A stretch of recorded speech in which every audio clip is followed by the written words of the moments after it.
Hello বন্ধু, এ বন্ধু আজকে তো শেষ রোজা, লো আমরা ইফতার পার্টি দেই। বন্ধু আমার কাছে তো টাকা নাই রে। আরে বন্ধু তুই টাকা টুকা দেওয়া লাগবে না, আমি এখানে সবকিছু রেডি করে রাখছি, তুই শুধু আবি আর খাবি। দেখিস বন্ধু, আমি কিন্তু কিচ্ছু দিতে পারবো না। আরে না না, তুই কিচ্ছু দেওয়া লাগবে না, আমি এখানে বিরিয়ানি আনি রাখছি আর এখানে শরবত বানায় রাখছি, তুই আইবি আর শুধু খাইবি। মামা এত কথা কইস না, তুই তাড়াতাড়ি আয়, এখন আমরা ইফতার খাবো, তাড়াতাড়ি আয়। আচ্ছা ঠিক আছে মামা, আমি আইতেছি। কিরে মামা, ইফতার কই? কি মামা, তুমি দেও না তোমার জন্য এখানে বিরিয়ানি, তারপরে তোমার শরবত দেও না তুমি এগুলা।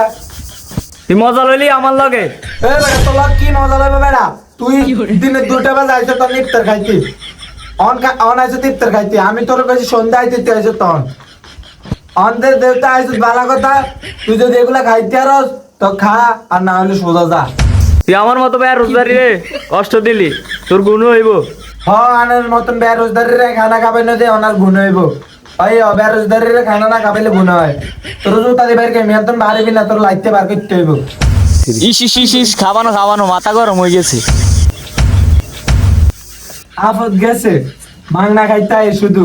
আর রোজা রাখলো তো তাহলে আমি আমার নিজের টাকা দিয়ে খাওয়াইলাম, রোজা রাখানো দেয় না, মজা করছি তার লাগে যা।